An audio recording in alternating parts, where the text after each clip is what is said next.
They'll change after the song.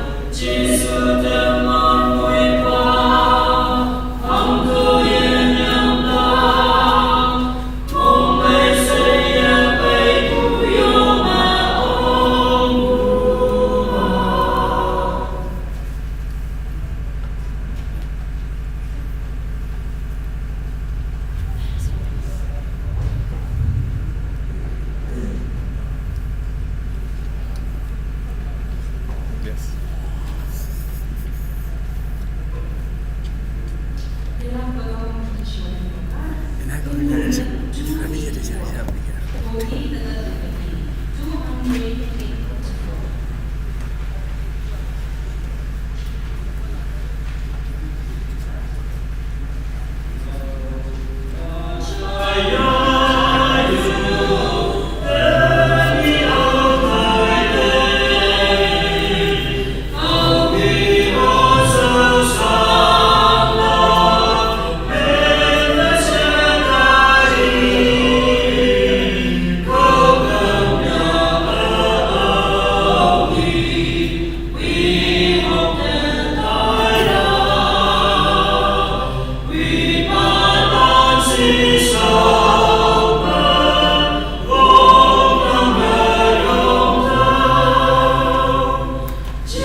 chỉ có tâm cái như tu la mây đông đi ông cha là sẽ Christ mong là sẽ ha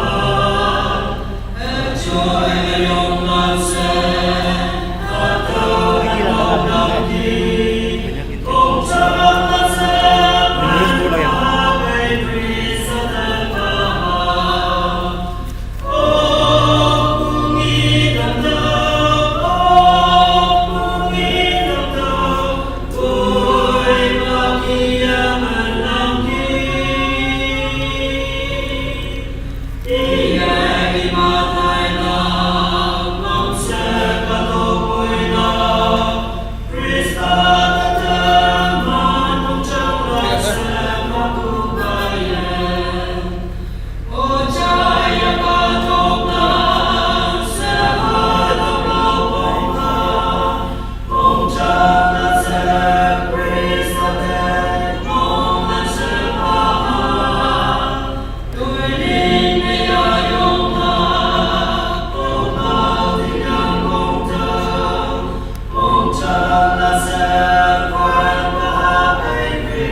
Hãy subscribe cho kênh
Ghiền Mì Gõ để không bỏ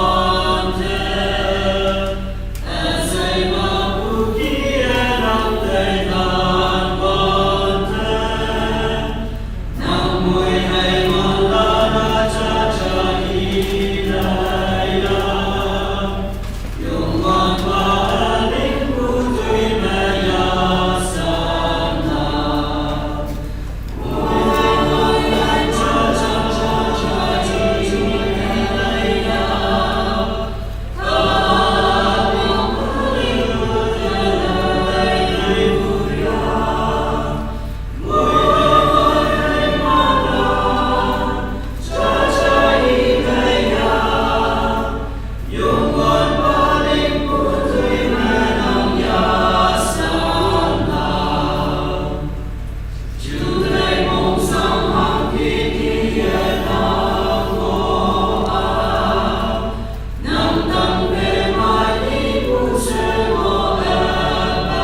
Bangship Prabhu, yung ba yan?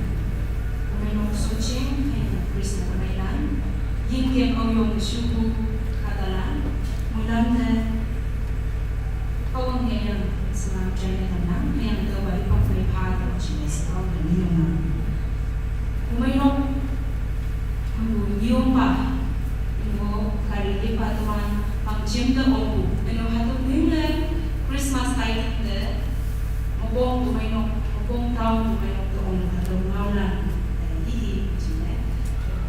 Ibu sebenarnya keinginan, cimlong kumainong kapag cimlong may yang yang naulan may pagkakami lagi sering bila nanjay mo kalak siya ay nang nang kumainong kakano may yaan ngayon na suko kong general report na first and mission project na second and then percentage mission project how na ito number 2. Ay nang ngayang may Sunday school ay kumino general report na first time key and vision second ngayang those are how on the mission na ngayang natutulong may kasi kumana yung pagpapayak na siya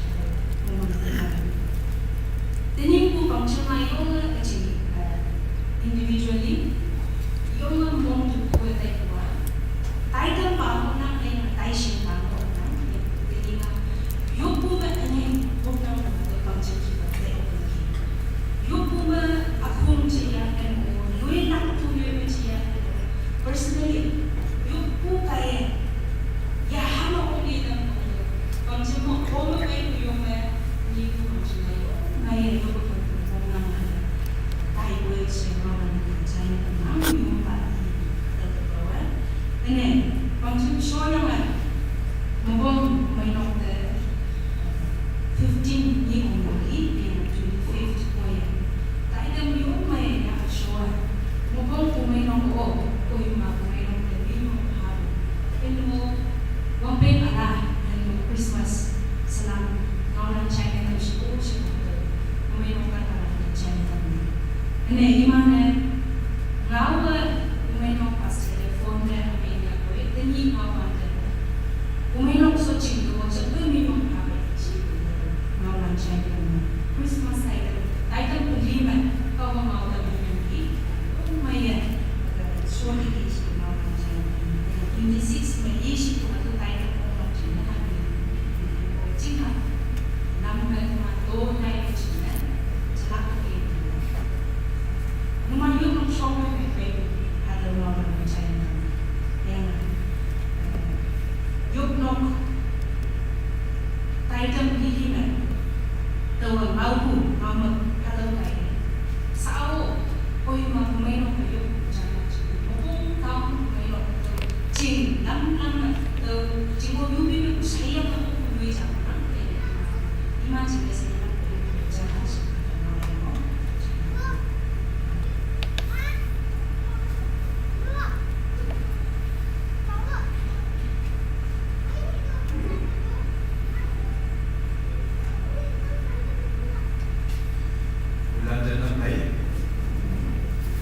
Happy New Year.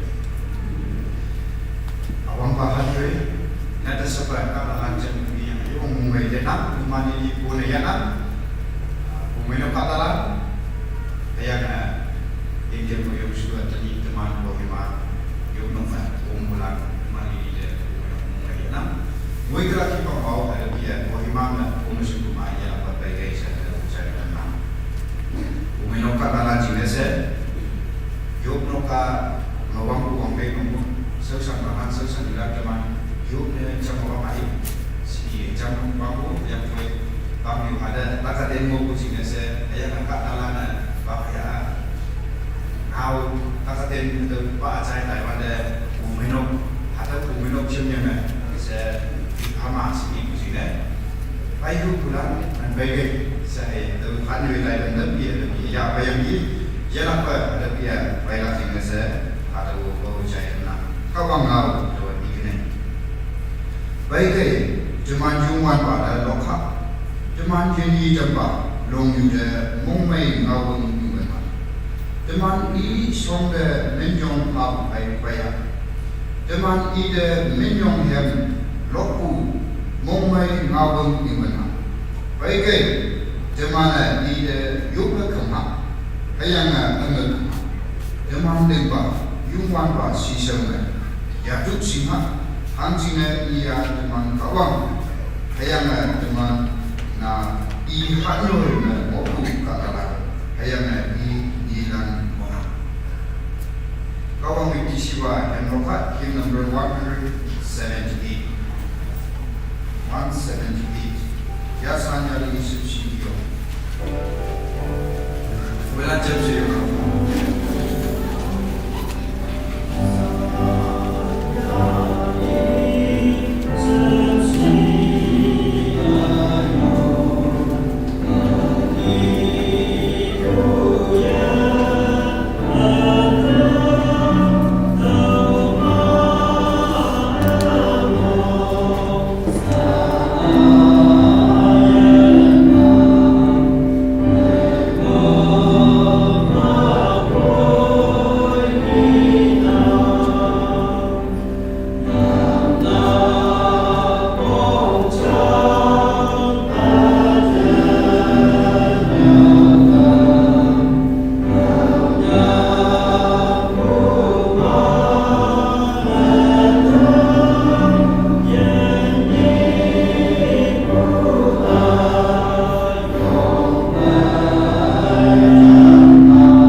Ayah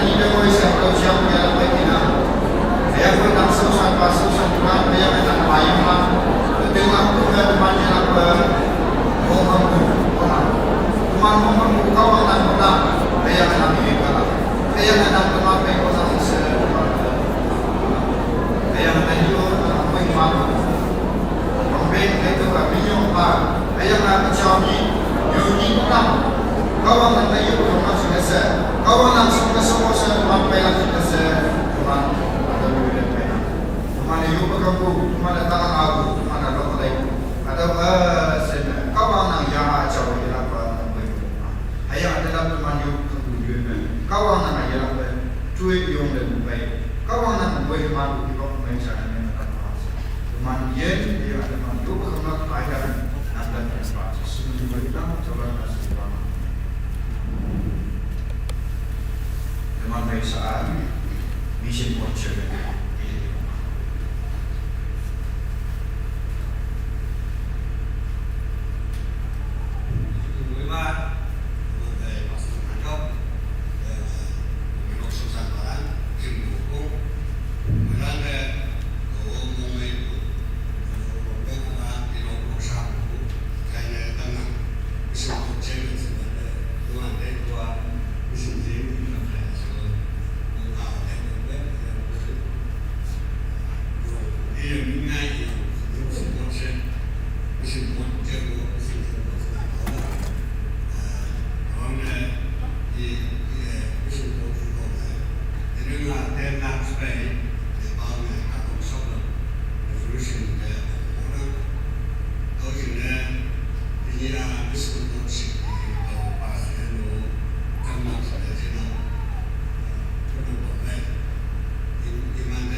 2021 방금 이제 나쁘네. tôi cả đã đến gì làm cái ai hát đã nhiều cái để tôi cũng có nó vui đầu đã nhiều cái ý định tôi sử dụng những lúc nào làm ăn những lúc nào làm công việc sẽ hôm nay hạt đâu thì này nhóm để tôi biết cái nhóm cái sự những mô cái gì đấy những cái mô hợp những cái những nhóm của sự tôi cái đâu mà mình đi xem tôi thì này mà mình làm cái chúng ta sẽ Isu pada report kita sa pembunuhan di Christmas home di Christmas apa China baru lagi juga di China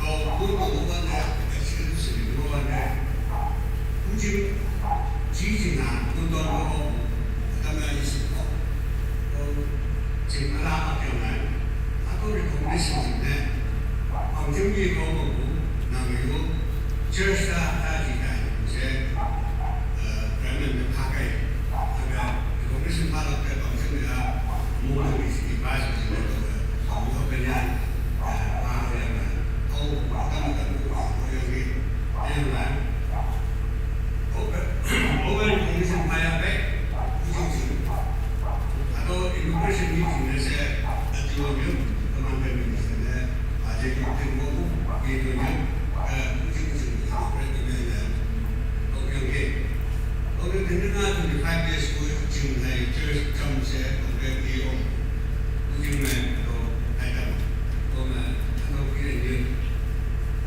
orang tu segi orang COVID-19 atau jemput mulai saja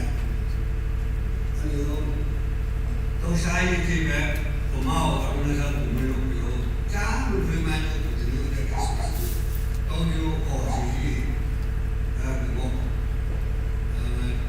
họ gì là cái gì là sử dụng người gọi là này máu đến sinh mạng sẽ là họ gì là cái đủ đàn là sẽ có chuyện nhiều như này để các bạn chú anh như mấy người dùng nó sẽ gọi là chú anh là chỉ học là tất cả này là chào bên chỗ này cứ chuyện đó không hiểu cái cứ chuyện này chơi vì trong sự cái em cái ông này em cái vùng cũng như mình hoạt ở trong mỗi em cái có cái thứ ở mong bài là vô đẹp lắm nên nhiều em đó cũng phải có cái chuyện này mỗi em cái chuyện police em là chính là ở mỗi mang tay trong cái tâm nhắc là mỗi người mỗi mang nhiều mỗi em cái nhưng mà mang tay sức chịu mỗi em cái em là đi mang tay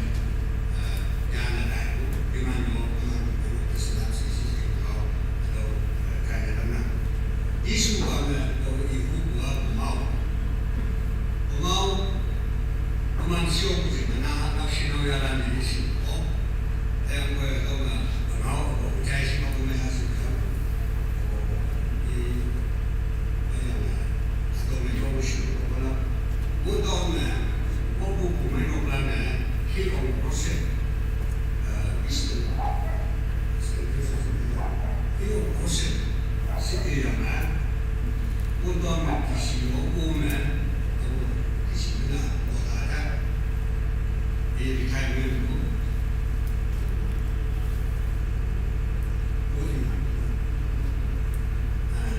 bagi orang yang untuk sesuatu nasional revival ayo mencuri revival katakan orang kamu sini identiti kamu sendiri luas mau oke orang mana sampai cuma dia proses tu support dia mana, umumnya orang yang kamu tu kaya sekaya kaya mana, pemau cuma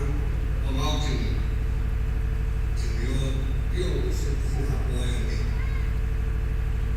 orang dia proses tim, kalau fokus sendiri tu mungkin yang apa mantap, apa mana, mantap, kan dia masih ditanya cuma ayam kedua tapi yo lidu pada bawa kaya tangai pak dan umumnya bulan kau ada kau extension juga harus finally di sini semua, iman yang church 구현하는 것이잖아요.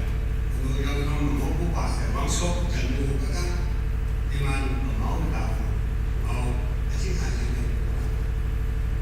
아까와 아이덴티티 비기닝 이 공연을 먹게 거기에 뭐한테 마음에 호스벌 지내다고 뭐한테 마음 아다라는 거 아까만 호스벌 알아지네 예수 그리스도 마음 알아지네세 아직 안 보고 아까만 항세 하도 겟가야 호스벌 배경마 이메라 책임고 그리고 허한테 아무나서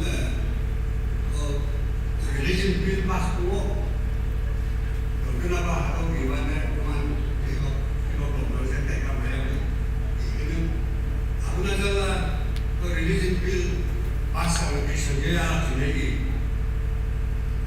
jadi karena tahun just develop sini cing di sini pasal Kristen forum protest komunikasi karena mau komunikasi China lalu juga non Kristenan tolong kalau partainya non Kristenan atau religion bill ibunya memang si yang itu Kristen non Kristenan atau jangan karena macam-macam out Kristen jangan atau just before Christmas atau religion bill pass macamnya banyak kata uji kau maju aruna kali kau dah gospel tahu aruna jalan aruna saya teman 동경에 대해가지고 대나라는 호양과 군사수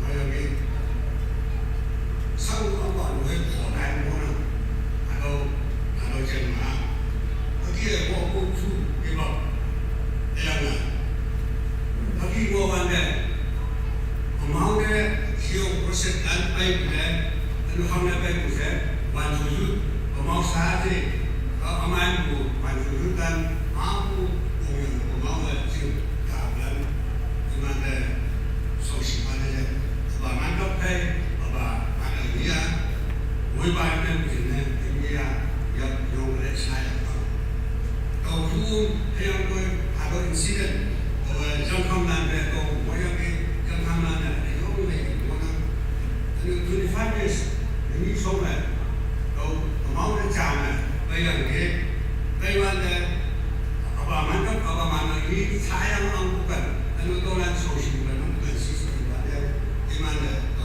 với đây ông sổ xỉ sắp chỗ là không được cái gì đấy ông hình như sau trong một sai ông em là anh cũng đừng có sẽ thì mới sai của nó nữa cầm lưới phố xe này anh cũng mau khi bằng này mungkin tak pakai Cina nan mana situ, saya tu yang gospel Cina ada pom, ada mau Cina, 25 years ago tu ada Cina memang mau lah tadi dia ke,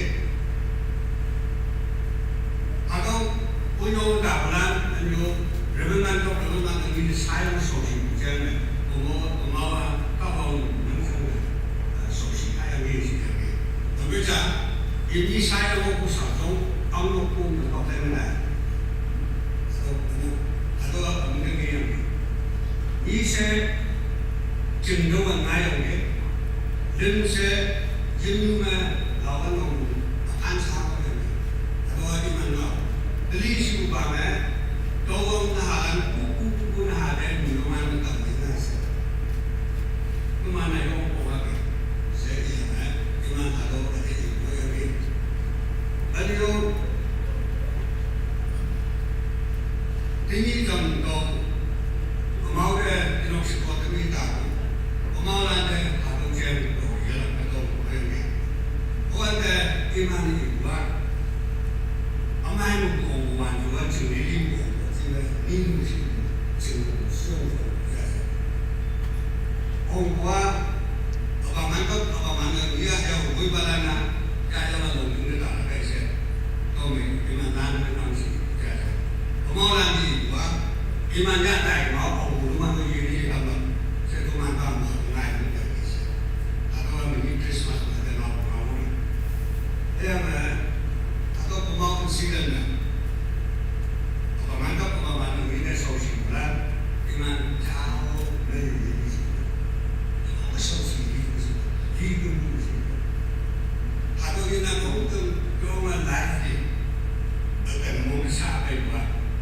Again, and you man Basaka, the man Commission come one by you, and you Reverend Hawa, you moon by you, Akama Pasako, you have Pasaka, and this student Yana, among that, Akamaya, although I think how we have to look at the we are.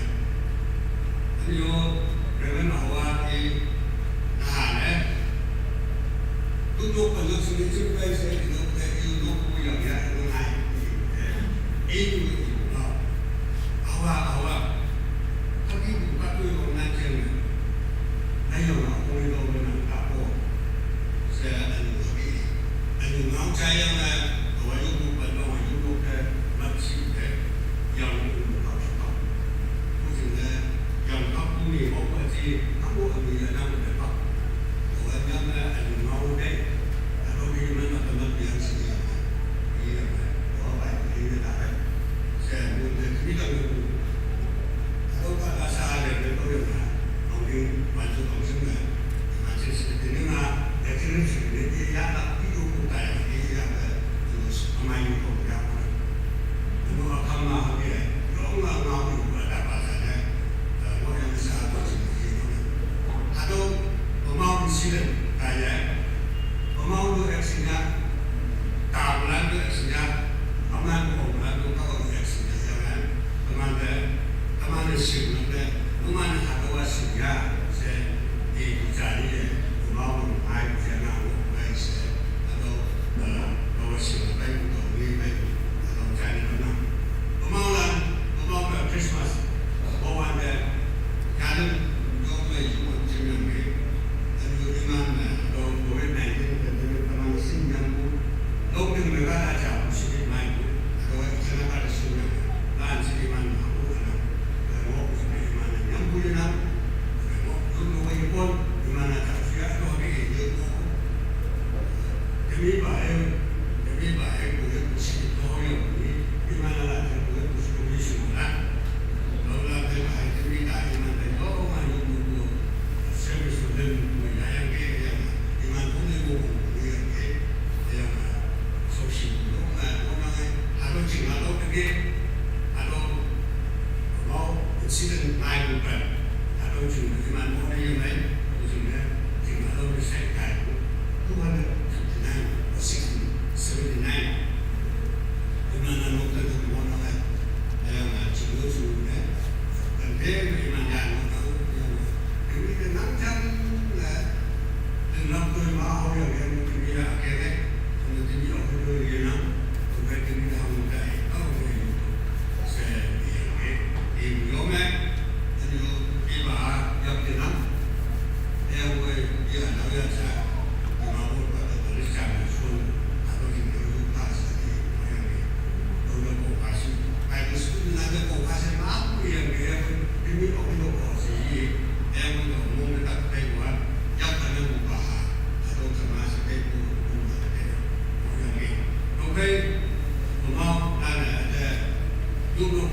no ku le ku ma ki le ku ji to te ma no ku ma ku cha se I we ya we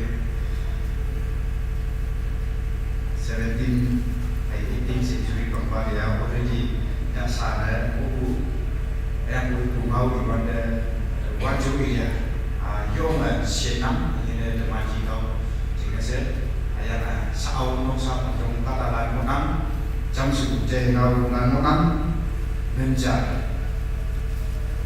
nên cứ nó cũng một năm về cũng mau và do mà trình điều trả là cũng mau trình vấn đề bây giờ là quan trọng trình vấn đề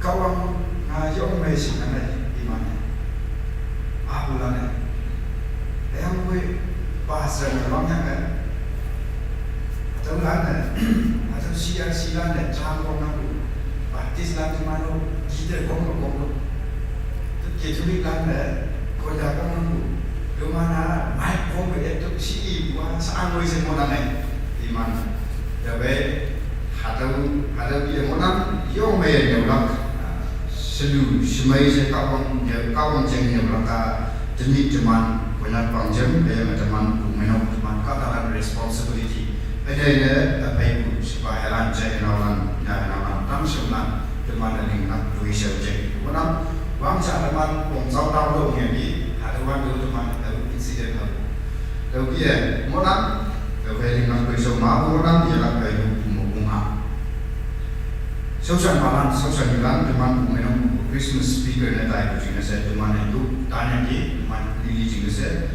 yoku kia kawan apa yang mana orang mai ko yang mulai kaya nak menok kan lagi pun teman lili de orang mai nan kawan yang apa mai mana teman jam sa yoku hibak cha yahat kaya na yuk semua hibak kerja kaya na nawi dinam page 23 way mana yang ada panjang mau sokong tu mani mo ada macam simak sini ikutin 2021 to 2025 KPP staff reshuffling committee report ada committee report ya apa itu teman baik number 1 church evangelism department church and evangelism secretary hadana teman baik Reverend El Machi ia mawang term na mo sa finance secretary na mo yang dengan church and evangelism secretary kaya hindi ba jam sa tulingan sila sa evangelist na paje lampo paje manyay paje dontao yuma thanmo paje pongchay paje tauchi paje chimpay chay na nokpong adolan evangelist muna finance department na finance secretary na teman baik bahasa tahun adalah satu term evangelist ni buku dunia di finance secretary ni jana ayam accountant kam cashier ni China Hongkong dan mana mission department mission secretary ni teman baik Dr. A.M. Kongwa yang mana education and Christian literature department bahasa baik orang angsa mana Women Department, Women Secretary, Yuma Limya, Program Coordinator na Yuma Manya, Youth Department, Youth Secretary na Bajay Wangchak Pulang, Sunday School Department, Sunday School Secretary na Yuma Amo, Jamana. Ayan nga, Chamlak Tingasa, ayan nga, Child Evangelist, Mampay na Anaw Hapyan, Office Assistant na Yuma Liya, Mount Theological College Principal na Bajay Tribang, Ponjong High Secretary, Principal na Yuma Aying, Hato Director na Yuma Naomi, ada dia Ponjong Staff Head of the Department na Mona, Reading Sosonata. KPP Guest House Caretaker, adalah Grade 3 Post na Naya mana yang ada dua lima ada caretaker na teman baik Madam Ayau ada yang mana KPP Office Computer Assistant ada grade, ada post creation namanya ada penggunaan jadi office dengan computer assistant grade 3 A post jar grade na menang ayam ada yang punya menang dengan office dan yang ada langsung nanti mana if we are qualified in that area computer assistant nanti ngakai computer cuma bulan ada pengu yang pula kuya penanganan teman untuk apply namen pula advisory board dia apa itu tening teman banyak penjam sama umeno plana evangelist iman dan tamangan ayam ada cluster 1 to 8 saya cluster wise tamangan teman kohima umeno tamasuk wa cluster 8 tamangan ayam teman ida in charge ada cluster in charge na teman baik evangelist by Jay Lampo mana 2021 Wampeng ministry license halan kata ada halan jama Pastor Wanha, Pastor Noko, Pastor Golong, Pastor Manton, Pastor Wanghun, Pajay Tribal Principal MTC, Evangelist Pajay Manyay, Missionary China Modan, ayana Missionary China Pajay Pampun, Iman kata juga dari ministry license ala pengawanan.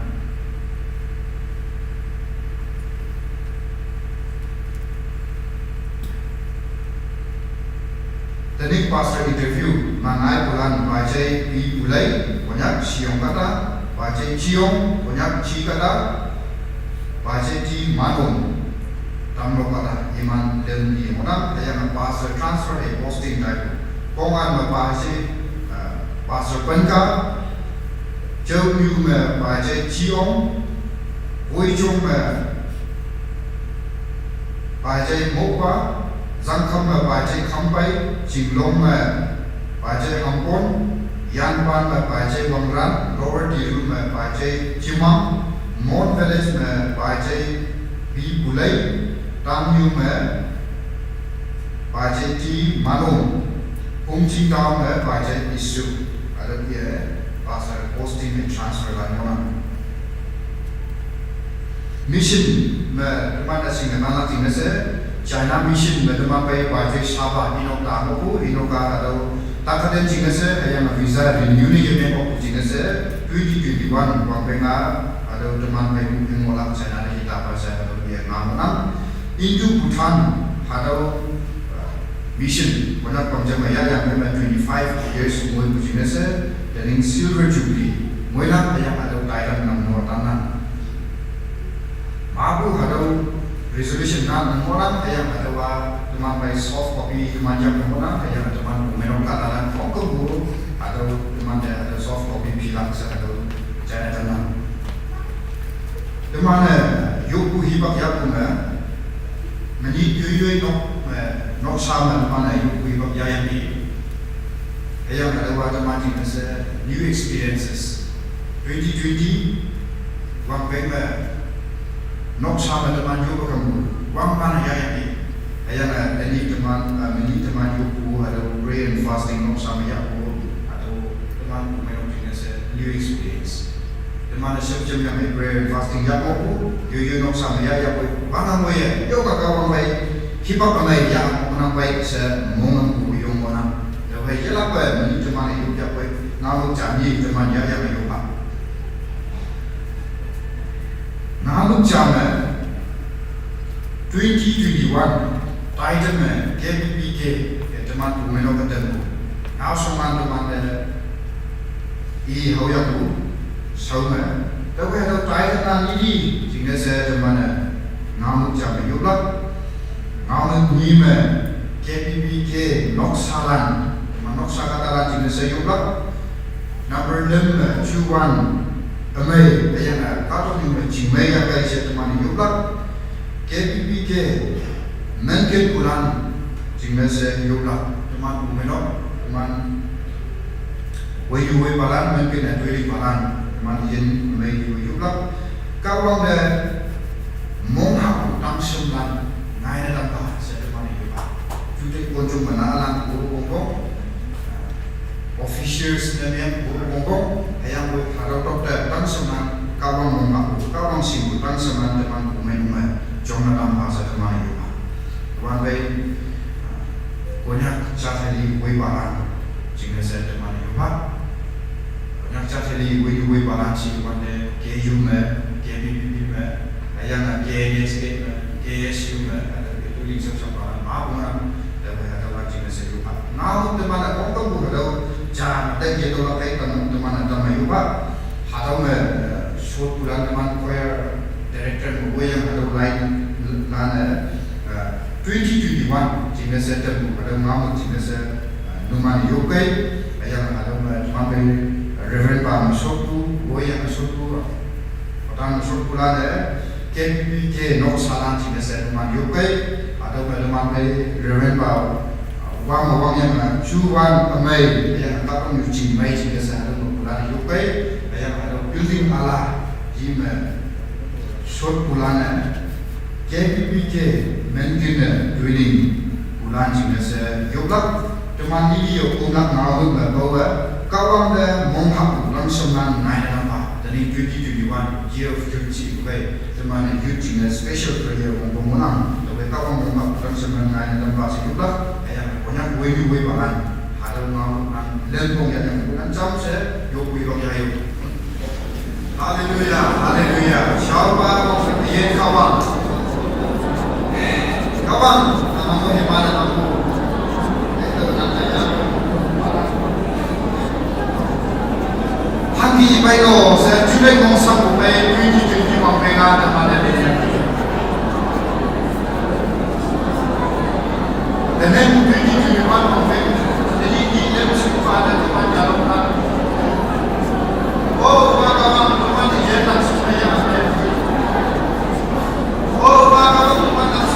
Sampai berdengar, kemana nak siap sampai sesi berdengar, maka yang kawan, jangan pada yang kawan, maka yang kawan,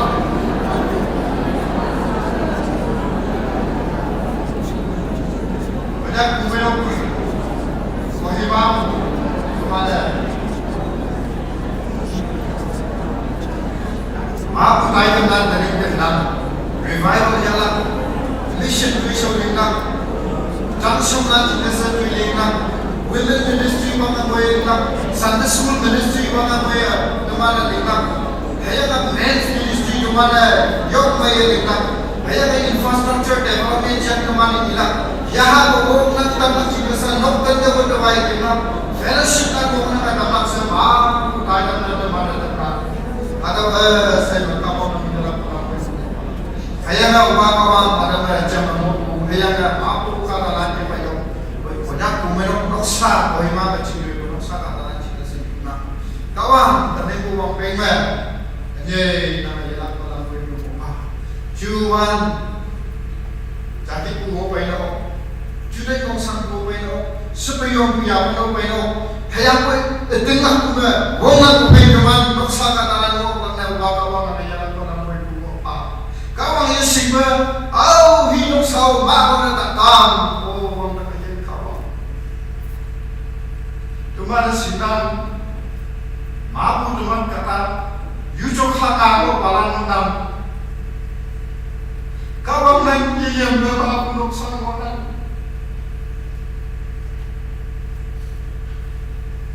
Kawan kemana yang kawan nan sinar kita amai mana teman ini kita setiap dan yang uang bayar teman nan sampai sebelah sekarang nan nama selu setelah tapi lalu malu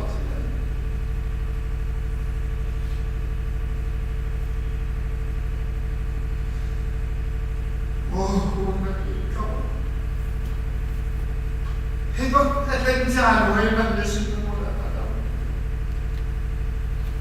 Jadi datang sembilan sehingga saya anak kamu. Datang sembilan sehingga saya ministry maupun iklan saya. Year youth cepat ni ada. Kawan nak menghapu datang sembilan gaya nampak. Kawan nak sibuk datang sembilan gaya nampak. hadau kumenok sa asok hadau kumenok iyen kumenok sa singlaka dang sangan jokama katalana hadau ni langkang oke dang sangan anggar sa ayunan kumenok sa pasal sayunan kemadili mengena jajan ini hipak dilak juga sedikit ayam boy kawan lapang cing tu isu juga sekarang apa kemana dia tu di bawah sini susah balan teman dia kawan ayam anak suruh pas bangga apa kawan dah cisun menyukan orang dah sepan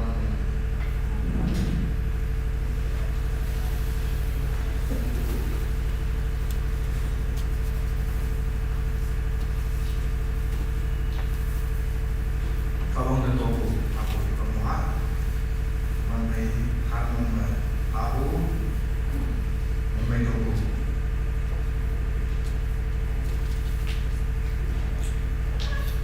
Baik sih, memang Mister Victor Ipa punya, memang baru, memang tahu apa, memang lah, memang tahu Mister Mrs Manjun Toksan apa, sehingga ini jauh lebih bagus saya, masih ada di bawah.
Amen.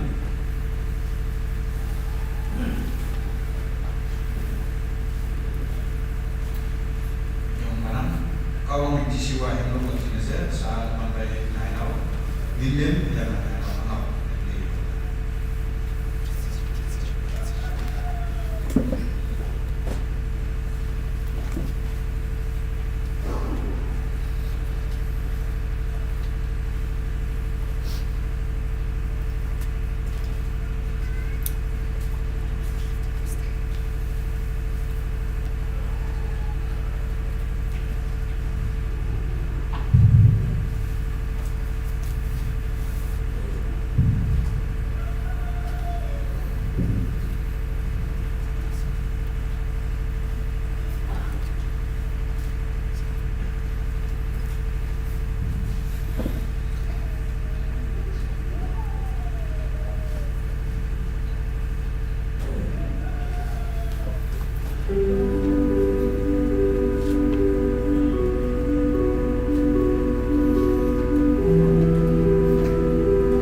I keep fighting voices in my mind that say I'm not enough.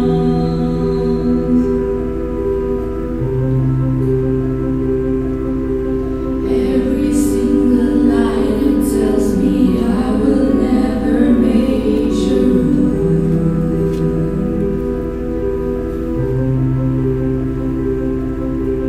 and my more injustice, I'm both very high and very low.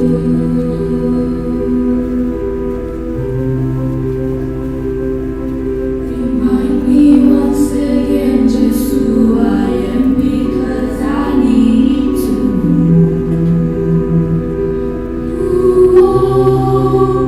You say I'm love, and I can feel it deep.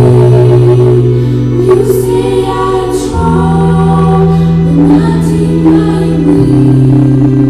You say I'm held, and I am falling short when I don't belong. Oh, you say I'm yours, and I believe. Oh, I believe what you say.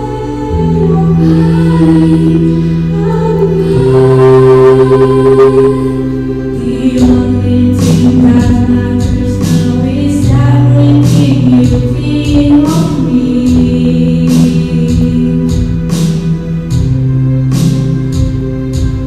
In you I find my word, in you I find my identity.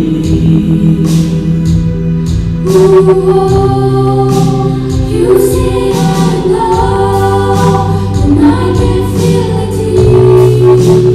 You say I'm strong, but nothing I need.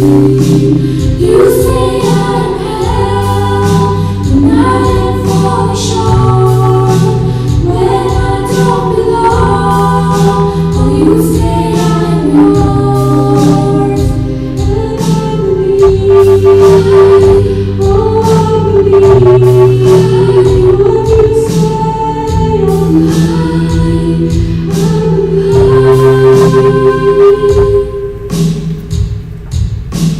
taking all I have and now I'm laying it at your feet.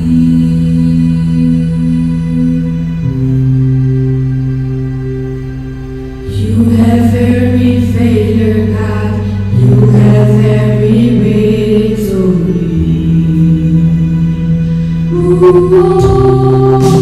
You say I'm love, and I can feel it deep. You say I'm strong, but nothing I need.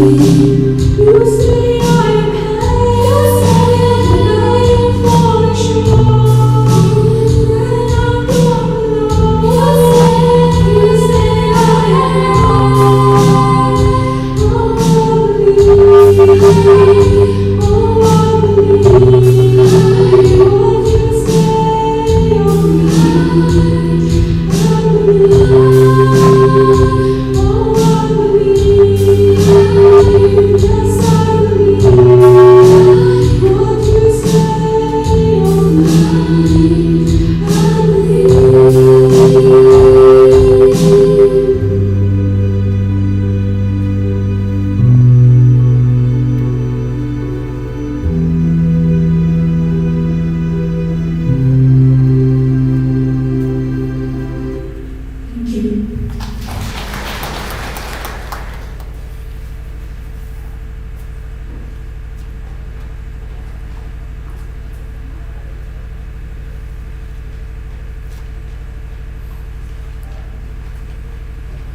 Raising as a minimum for uncle.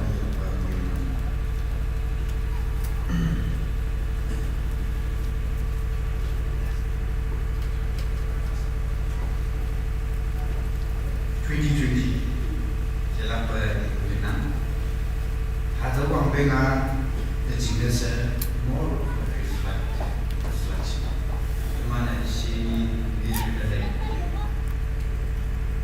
hadap dia jadi saya boleh ni yang ada ending senak buaya nak masuk dalam jenis buaya ayah kami jadi jenis bisa paham jenis orang ini sekarang semua menurut kesenian buaya nak sama hidup sendiri buaya ayah bukan katakan jenis yok bukan yok bukan saya yok jadi personal life personal work tuition ini dia lain banyak Halo dia lain baik ucapan. Dah watai okwa, jual hinjim dia jadi. Hayang ada ujian life is a gift of God. Ujian kawan apa halu? Hayang ada ujian au hiu jaya. Hayang ada au hiu jaya Allah. Hayang ada manusia. Koiman bayar cuci mana ribu nama mahu ribu yang koi apa cuci ribu yang mana sejak kau yang ni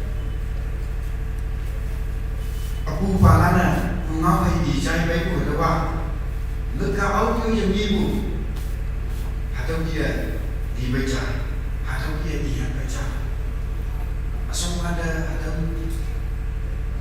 uyung jam bayang jam mau cari koi mama macam saya 2021 moving to 8 years 7 years soal dari negara jam saya dari negara maha bukan dalam pak maju dari negara rumah mong sangat tenang mong tetap tenang katalan hidup societal tendency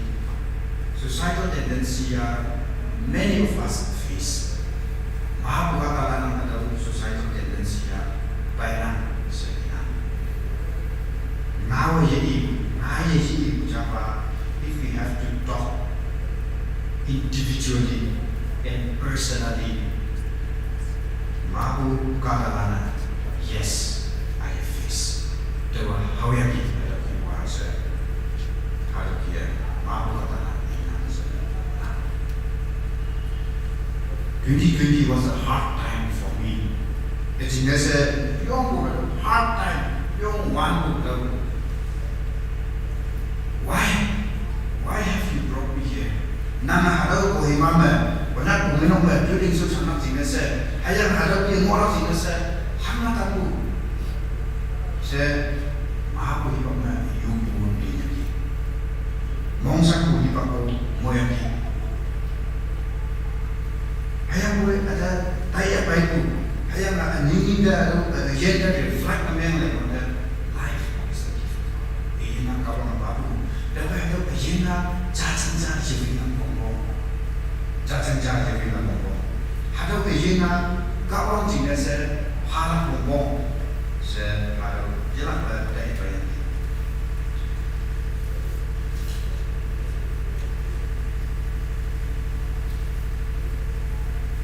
29 November ada hari ini teman-teman God great plan for God kau orang teman jika saya Jomna tamak jinasa dan bukawang tayang ada jenis Jomna jinasa jangan mulak jinasa iji nah nau tak khana buku kasi nau tak khana mulak se iji Jomna bongko yang ada jomna jinasa kawang ada mana punya pangjaman akan juga now we juga the new growing together in Christ Kristana jamsa chom yang adalah 2 Peter chapter 3 verse 18. 2 Peter di sebuah Peter pondem yang pernah datang. Daughter lewat teman kami bilang, but grow in the grace and knowledge of our Lord and Savior Jesus Christ. To Him be glory both now and forever. Peter ada mainan mana? Why not grow? Grow in wealth. Grow in wealth. Sa Peter hana ini. Grow in your physical. Sa hana ini. Ayang boy, grow in grace and knowledge. Ayang ada grace and knowledge of God, Savior Jesus Christ.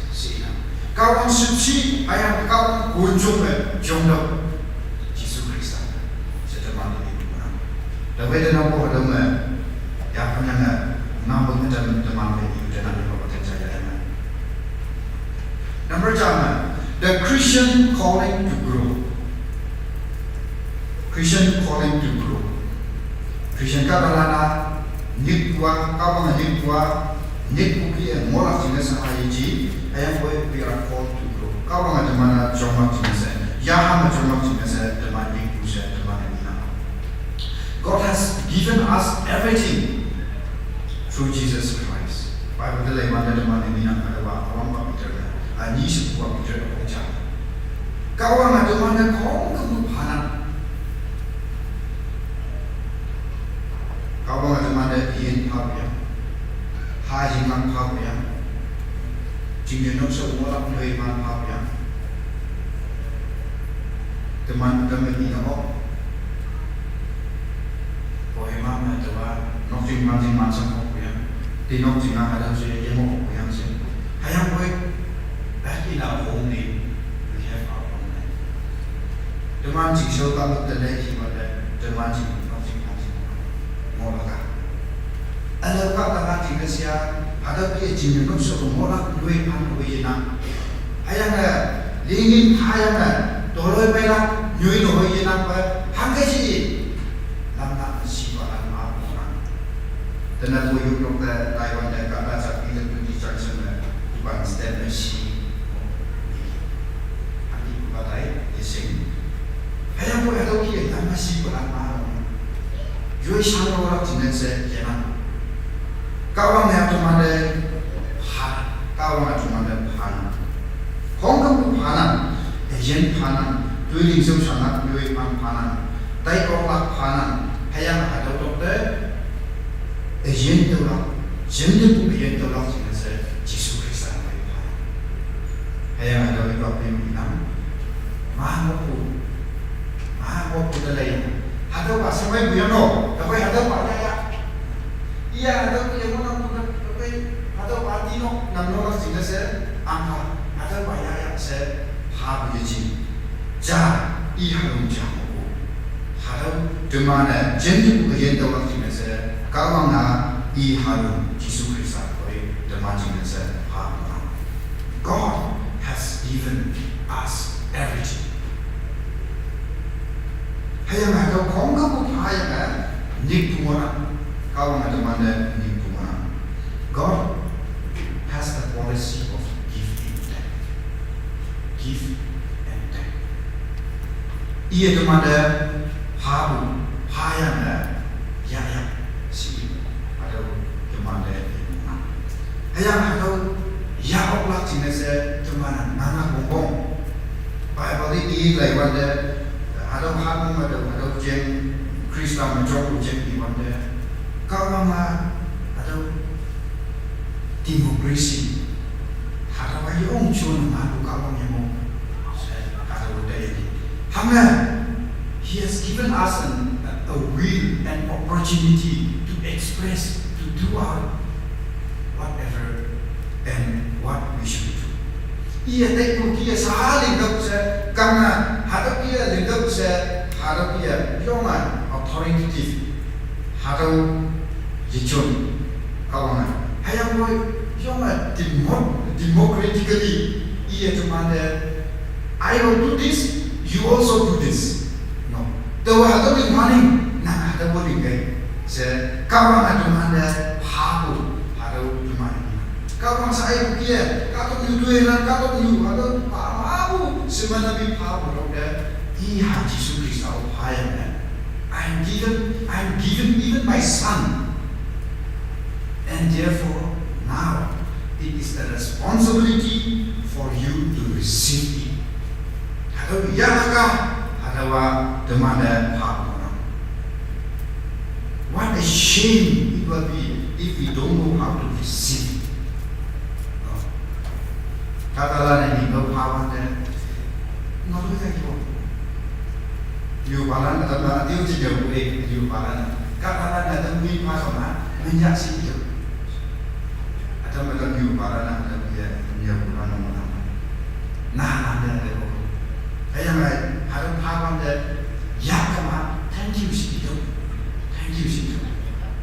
Right side always right side. Hai jatuh saya dia.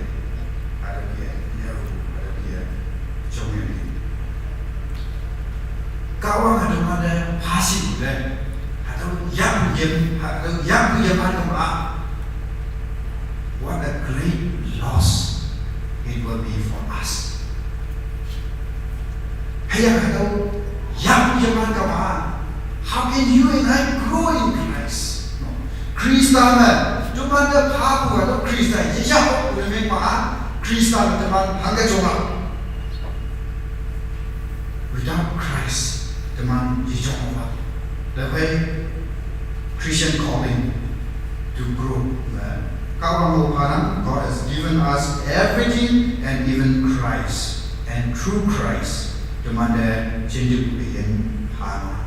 The way Christ teman jamse congkak singsia individually teman Christ ya kongkong as a community, the kongdak teman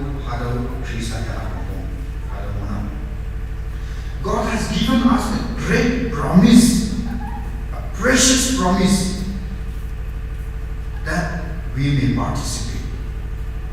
Demanda atau commitment, promise cinacapu, atau paham, hayang atau yamak, hayang atau cinacapu, paham atau zona malam. Hadau me kiam poklaka hadawa teman kuisau mina. A promise to bless. Mui mana hadau teman de cengajak kumonam. A promise to be present all the time. Teman pe hipak pi ngolam hadau cengajak ku teman pe ngolam. A promise that we may have eternal life. Hadau teman mina. Ayang ada paham baik kalau teman dan nyikwa that we may escape from the corrupt world. Kalau mingguan menduka kalau minggu teman ina. Abu kalau yusing barang mana, ayang kalau yusing mana menduka dalam teman ina. Ayang kalau sing ya boy kalau orang jasia menduka siu sinang, ayang boy ide yang palan dia. Hayang kawang teman dan jikwa, God calling for us is that we may escape from the corrupt world. Ada penduka teman yang orang biasa teman dan jikwa. Hayang ada Christian contact teman dan jauh dari rumah. Teman yang dengkata Yesus Kristus ada dengar apa dengkata bola bombong. Hayang kawang mau yang dengan bola bombong. Kalau yuduisu, penduka sia lola pume, ye nak pompong. Kalau yuduisu pemain pume, orang nauni pume, ye bola pompong. Hadapai jangan bola pompong. Saya demanda nyeku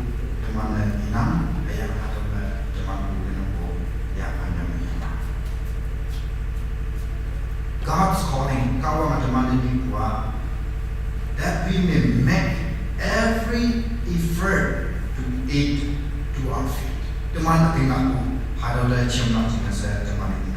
Awang pa bicara pengca, ada yang nama lagi mana, nama bang lagi mana hadau teman ini. Every effort to aid to your faith, goodness, knowledge, self-control, perseverance, godliness, brotherly, kindness, maha butuh mana ada dunia. Dawai teman mampu ada ilmu banget ada bawa somrak tinggal saya teman dan ilmu orang. Di sukupamen kawan hanya kumen somrak tinggal saya growing together teman jam secomrak tinggal saya teman ada yang apa lagi teman ada ilmu teman ini. A prophecy of scripture as a reminder to grow. Kawan ngau damu, himalana ngau damu. Hayanglah kawan ngau teman ngau damu. Hadawa constant reminder that we will grow. Hibak bima teman cuma tinggal se reminder apa ada orang. Teman yang calendar me ada minyak, ada appointment orang, ada minyak orang, ada cuba, ada minyak orang. Teman menunggu internet. January 5, example. January 5 teman panggil pray and fasting. Date tu mula. February sekolah kumpulan. March you get the congress example. They can let dia banyak ada buku lima kumpulan teman yang berkenaan ni. As a constant reminder. Teman atau calendar dari mana? Ni dari mana? Teman sih dia sih. Ada title sih sih. Nyan dia. Kau ngau teman ngau damu. Bible mengawa damu, hayana hipa hidulana demande ngawa damu. Hatawa kawang bai mola jinese, hayana kawang bai jomla jinese, hayana teman jam sejomla jinese. Constant reminder how to mana ina. Even though we know, temana sinyak we, Bible mengawa nyana monang, setemana sinyak we, refresh our memory. Atau computer में teman computer app yang cuma mana refreshing. Semai se cuma se faster, better. Cuma se teman refreshing. Hayana virus yang memang jenis antivirus protection, computer protection. Hayana. Phone yang memang jenis screen yang memang jenis yang main untuk tempered glass jam. Atau memang masih yang cover jangan. Demi bayang ingin nak tinggal sendiri kok macam cuya, bagus cuya tu. Ayah atau bagus semua apa masih yang bagus yang mana atau kawan ngau demana sih dalam jenis protection, apa demana protection hana, demana yang mereka mana. Ayah ada kawan ngau demana sinang. Ayah kawan ngau ya hanya ada di teman kemuk na. Ayah namun na. Ayah we need to refresh. When wong peng janji sudah pastor refresher course. Sedia na. Dia kita how ada punya ni. Layan ada wajah mai punya. Pastor tu mai kan 70s में 80s में जो बुला दे तनी कुछ में Hello Bible, hello tadi kucu mai reflect na memang refresh na memang hello course apa suku yang mau usia lagi macam ni. Tapi tadi cemano, I think we need to update, we need to refresh our memory, our system, our faith, and our knowledge in Jesus Christ. Jesus Christ apa cemano hello refresh na memang cemano hello. Cuma ngomong, hayang hello ba constant reminder orang. Hayang ada mana jalan pemiwa a testimony of an eyewitness of the Lord Jesus Christ. First information report. Ada Bible nanya mau umam. Hanya ada mana kau macam ibu.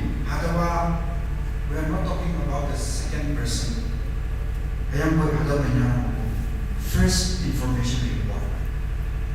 Jesus Christ ay how yang sin yang kawan mahatawa cha se nyambu kawan kataran nyambu jeng cuma ada ina kawan pai how yang kawan hatau nyambu si ibu hatau nyambu kawan mau hatau jeng ibu mana tapi cuma jenis ya kawan tahu we cannot grow spiritually if we don't have this in our life.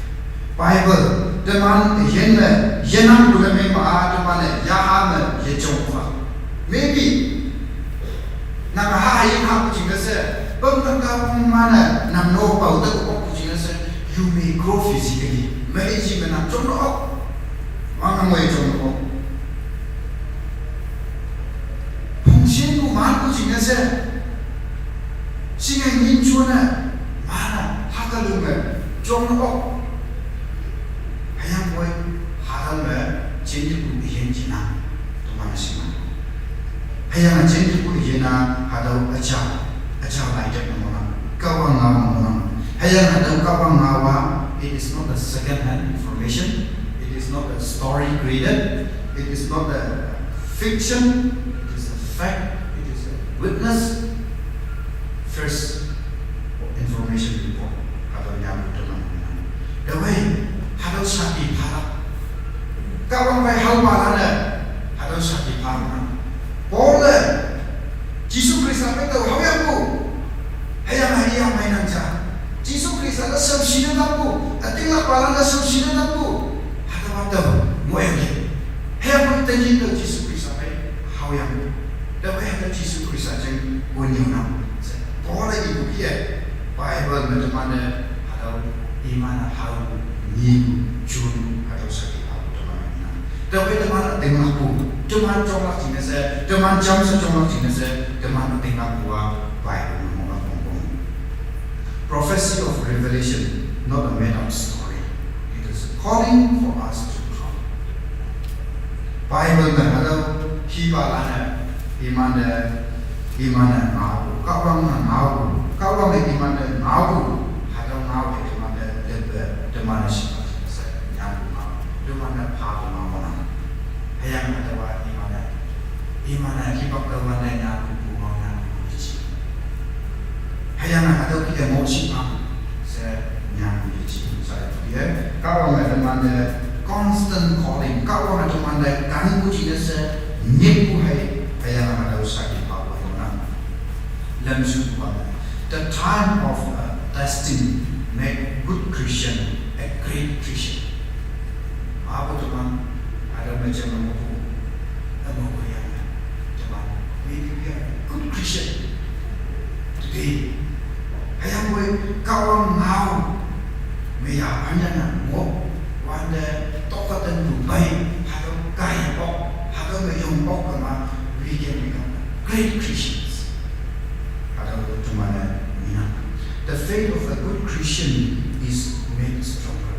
Tokatan Dubai wanda, tokatan Dubai wandi. Hayang ada untuk kumai yang many times si paksiyok kumai teman baik sembahyang ada yang parang because of my friends. No, sembahyang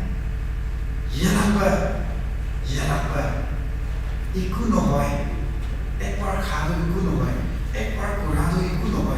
Si pujian mana sembarangan. Yang buat tu ngau, kacau ngau teman ibu ah. Hado topu baiklah, topu kaya yang orang cina se kawan mana. Yang hado kaya kemana teman kawan good Christian, great Christians. Weak to strong teman mengenal teman mana. The promise of God does not run away, but He helps us to grow. Talk about the Bible greatest temptation adalah Jesus Kristus. Anugasi itu Job, however, yang ada dalam Islam. Atau dalam kami mesti they did not run away, anuga si to wana anuga si pai iman atu yana tai ko ji ayang boy they continuously stand with the word of God anuga si moya boy yana ba kawang ham atu ki mona muda kawang hade inam muda the way yana ba da tinglam na se hado saki the way they need to man ka tu mi mo ban yo to ko den bai no ayang bai ka la atiyo bai sa pa tu bai nang tu bai ayang nang ko ko hado ki bu ho ya bai hado yong na hado kaya yong ko na si good Christians great Christians the way hado kaya ma ji sa ka wang lao me ya ba therefore as a church how are we to grow umenok jana me ya teman han ka jongla in the word of teman bai pai jayang Mumbai Sansi si iwe the 2020 year teman saya over the phone line hari ini nanti Mumbai Sansi mau nanti hari jeng bisa nah jauhnya kamu jeng tu ia tu orang experience dia kan terima experience dari Mumbai Sansi a parenting and the growth of a child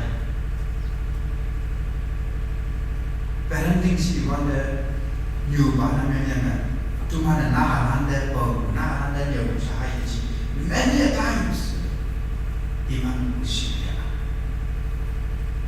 kunyong orang bahano teachers no iman nahan anda dia orang si ilang hayang koi to tell the truth now they ilesi kama they are learning a lot from the children nahan anda maaf sih dia tu mana atau dia Jadi temana baca nyujan, nah ada nyujan, nah apa dia sih dia bukia, ayah aku parenting cek dia sih bukia, jam temana sih, ayah cara temana nyau temana, the ministry, jadi teman kohima, kamu teman kumeo ketemu ministry, au leader atau noksa banyak sekali piu jelek atau kolonia dan moyak sekali piu jelek cuma ini jam sejong sipang hayang jam sejong bumenok bongan adama saya tay bongan tapi cuma akan prima hibak prima cuma kawang dan makam bongan saya ada nyaman hayang ada cina hayang jalan bukanlah jompo, hangi mengilang, hayangan akan hilang. Ada cuma mengincar, how do we grow? Jadi mana ada yang ini? We grow only in the word of God. Kawang hal mai teman coba, kawang hal mai buat teman forgive one another like God forgive. Hongi teman mai cerita orang punya mana New Year relationship, relation yang ini. Asian bujen di mana iwa maktu kuribo bah kuribo na bayo si ikama hadawa jemai si yang di mana hadawa dia di mana when we forgive amyang di mana ada di mana if we don't forget I think it's very hard to forgive imagine saya trust one another saya ada tinggalku hadawa di mana cuma Tawa digonan dan tinggalak, digonan lo finance committee tinggalak, tak kucap. Saya juga kalau sekolah juga tinggalak, sekolah juga staff ada tinggalak, cuma hangga cuma. Cuma saya cara tinggalak lampung, saya cara tinggalak baik teman cuma. Ham mana?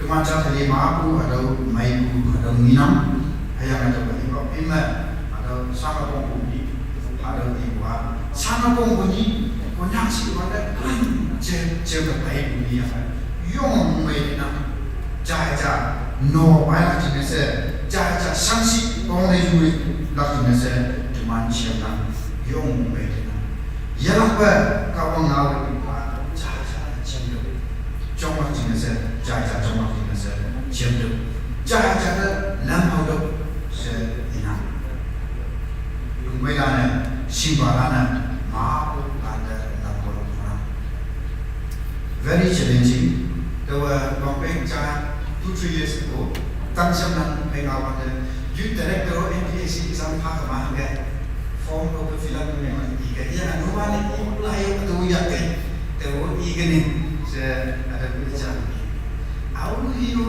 ada form je mo ji line je mo ji ya na te wo ting ting ma to ba Japan no la ya se ada bi di ma pe ko ne wa mu ki na lu Japan seriously ada pha la ji ne se tam da ji ne ya ko to yu kwa many of us ada ba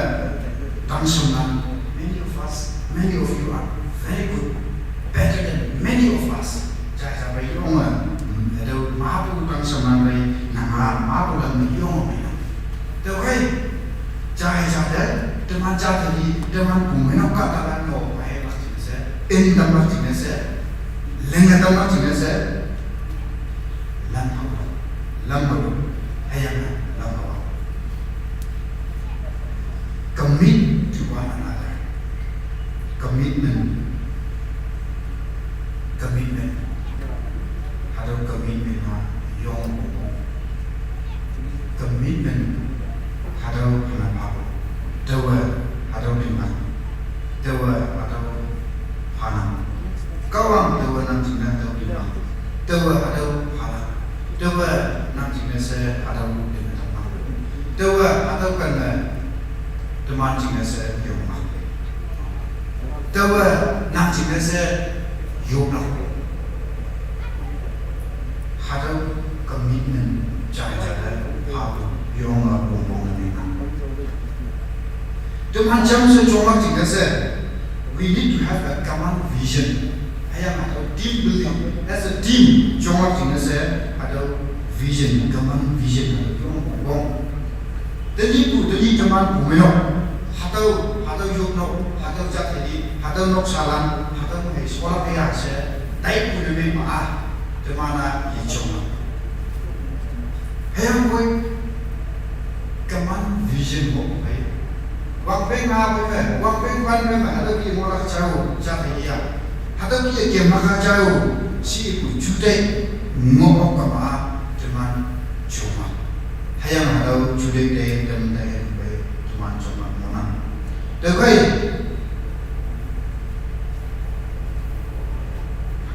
Được rồi. Nhìn thế, cho bạn cùng mình học trong chính là sẽ. Ông nào ta nói chính là sẽ. Hay là cho bạn chọn sẽ. Các bạn sống để support cho bạn chính là sẽ. Bắt đầu đi học đi mình đánh nắm, hay là đi học đi mình dùng nắm. Fellowship. Teman fellowship, sudden fellowship ni mui ona. Ada fellowship aja ona apa. Independent ni je. Teman umumnya kamu kolab, jadi mau dia. Ayam koi. Ada dwelling susah. Yong maya. Jika saya teman lah. Cawal inam, ayam jalan kau orang koi. Ingat jika saya teman nama. 2020 year में fellowship कौन का बुझे hakko kiamat se tayangi zikiamo juwati se hayanga 2021 ada visiting dia fellowship anda kong butuh kiamat fellowship kong ada se tayu ide jana mission activities kami teman baik mission German upaya ini Nepal na mission katok sapat jengnya atau mission tujuh jom sana mana niga. Ayam teman baik ayam mau punya ima, jangan ayam mau punya ima, dia mau punya ini atau jom teman yang apa jom macam sana. Membership care teman yang menang teman Nok sakong ke budaya yang penuh personally yang penuh. Hayanglah tahu iuwa if anyone any family fellowship in church lan mo ya staff lan mo ya haya la teman bu menok lan dong lan teman mo ya ja sa de dai no ba ta ka den ku sama so si chu de mo sang ku ha do mo ko ma o I ke haya ja I ha nok sa ba hayam lan tinok hayam ma ham ki ba si I ba ya yo ku ba chỉ ya ka mai ba ya si bi sẽ tay ku le me ma I ke to ma na hi ba ko ya si na sa na ma 2020 me ya ba ni na cha ni ya bi to la ya hi ba sa ba ya la ta ma wa de ni na 2020 me yo on la ta ba to ma me upang chok mo ko na si di wa de yo ma ta ba hat yo ya de ni ku ye yo no yo me ko ông cũng nó mà đến mà ta thấy sẽ nằm hay tôi làm ông vậy cũng nó mà bao số một ada nào sih nó sangat ada tu lan ni tu travel itu sisi itu ông ngay là tu ada nào sih cái lagi nó senyap I vậy tu kalau biji je vậy đâu phải năm hạt sama apa ada apa lagi di dalam di secai we mana ông nak sudah Hanggali usi sining so. Hatau sidani wanda, hatau kada chon wanda da yo onga ta. Meya tubi na wanda, tubi ha wanda, jude mong sang bu jeng ji si panga meya sa bu de. Hang ho ji ni ya pai I ji me sa yo pa yo sa, to man sang ji yo pa sa. Sa no we ta ya ni. To kai u me no ka ta lan life Iyan na ako mapapunang kaya natawa pagkahi mo magpahiyaji none of us has the authority to take life. Kau ang mapapo iyan mo nang ito iyan na yo meaning my life, my wish yo iyan na iyan na nang jiji belongs to God.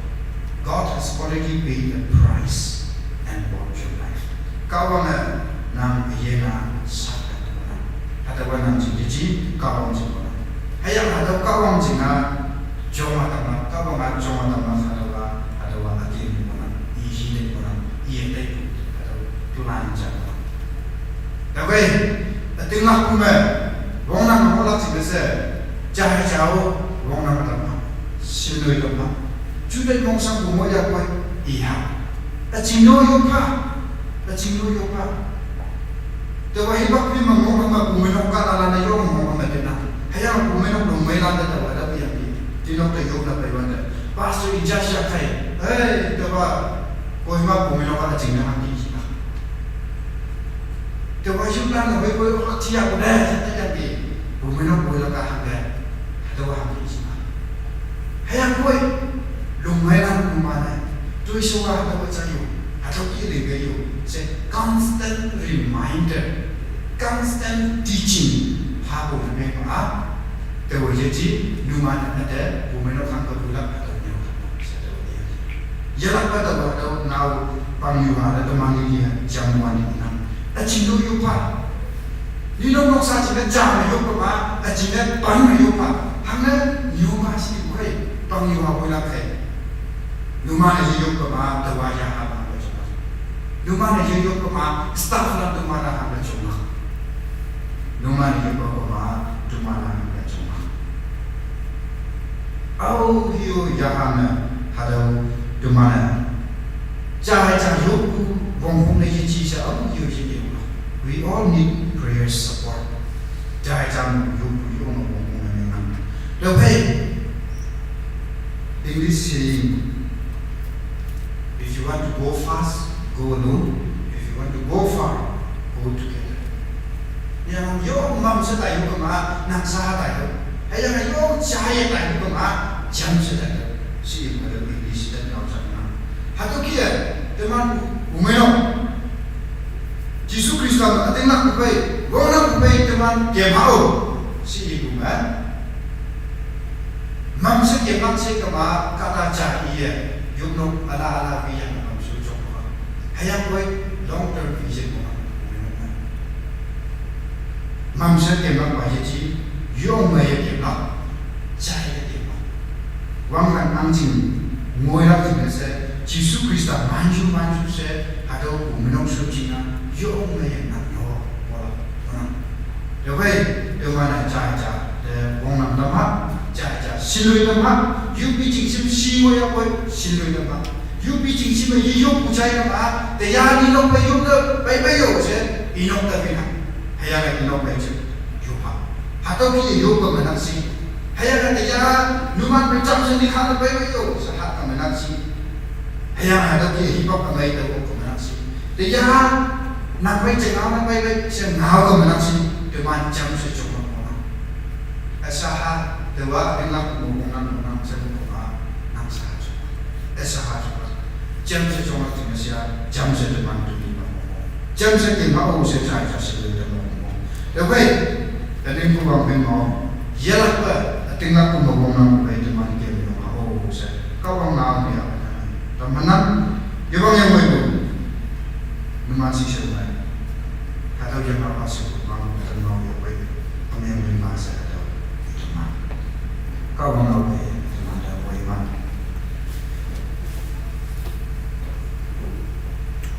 kawan lebih nyongha di mana? Nyongha hymn number 108. Krista Umenok Cinta 108.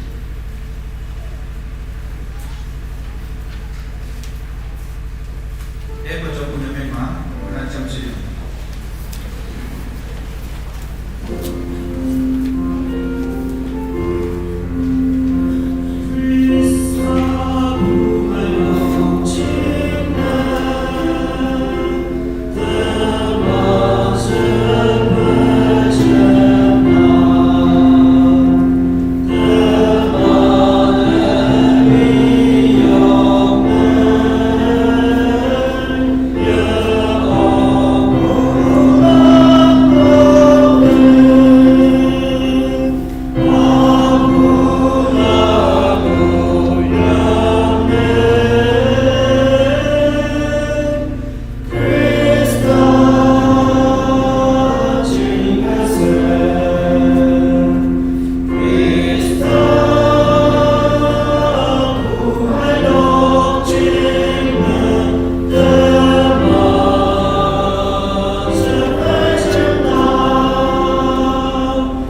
Baik, kita mana? Yang kau mengisiwa dan kau ngap, yang hilim, yang mana? Kau yang berima. Yang aku mana kau ya? Kau pianis, nah songa, kalau ada nanti yang berima. Cuma jam saya kau di rumah. Kau cuma nik bunga kan buji kesel. Kau kan Yesus teman dia moral kesel. Kau teman jonga tampu deh. Jongku yang mana teman dia moral kesel. Kau teman dia, teman noksa, teman menok. Jam sudah jahat, yang ada di bawah Yesus, memang hal. Tolong bawah Yesus. Yang mereka akan melihat Yesus semua. Kau yang jalan pada mereka pas. Jangan cek orang ini.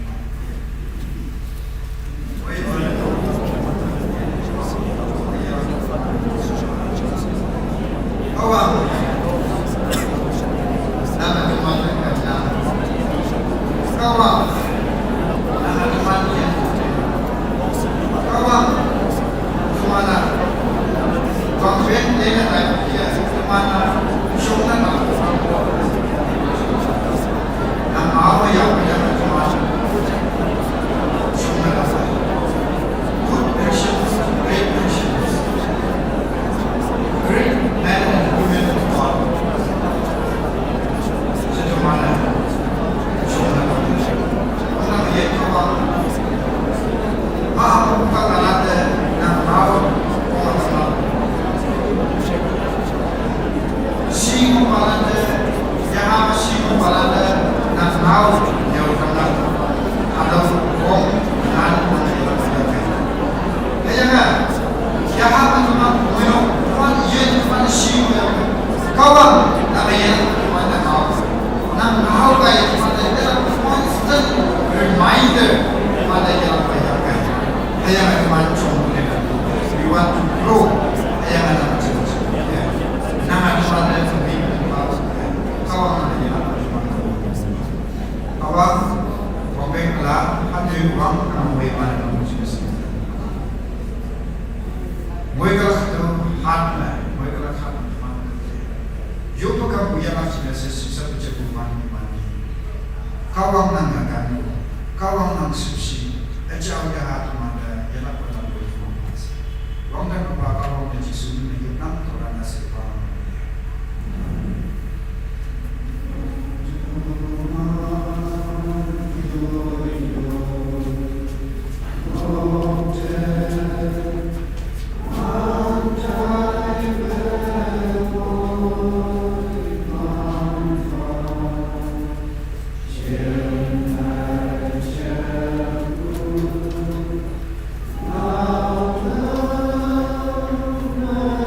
Thank you.